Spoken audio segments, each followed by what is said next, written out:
Hace 2 años dimos una rueda de prensa en el que alertábamos al país y al gobierno que si no había una modificación profunda del esquema cambiario venezolano y una modificación del financiamiento de la deuda y de los pasivos del Estado, Venezuela iba a ir progresivamente a un deterioro tal que no solamente iba a haber y a profundizarse la escasez, sino que íbamos a entrar a un colapsamiento del parque automotor. Recuerdo que después de esa rueda de prensa muchas personas me escribieron, algunas burlándose y otras diciendo que había sido muy fantasioso. Hoy, uno de los problemas más graves que tiene el pueblo venezolano es que no tiene cómo movilizarse. Es ya dramática la situación con el metro de Caracas, con el ferrocarril de los Valles del Tuy y con todo el sistema de transporte público del país. Más del 80% de las unidades de transporte público se encuentran paralizadas. Los venezolanos y las venezolanas pasan horas en las paradas sin poderse trasladar donde requieren hacerlo.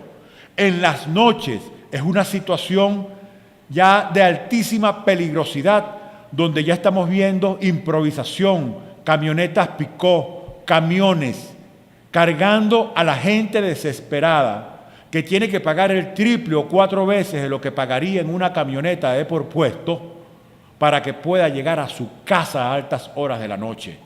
Y este gobierno, sin decirle a los venezolanos qué piensa hacer para corregir el terrible problema de la ausencia de transporte público en nuestro país.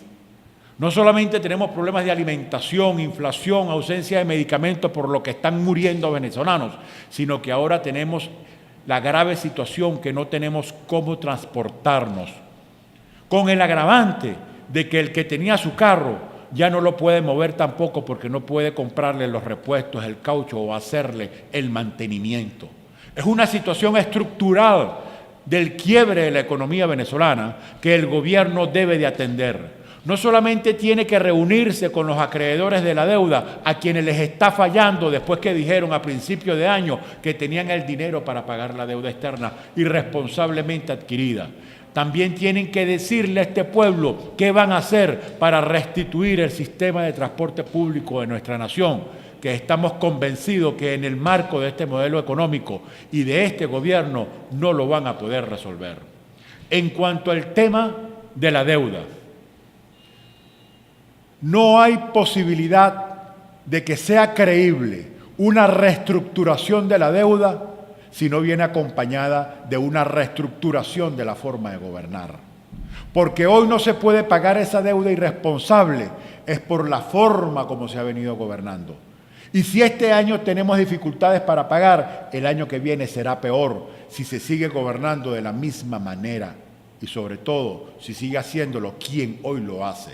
Es por ello que Venezuela necesita perentoriamente una salida concertada y acordada a esta crisis que pasa por una solución política de fondo y que retorne el Estado de Derecho, el hilo constitucional a nuestro país y que los cambios se puedan producir de manera pacífica, democrática, participativa y electoral.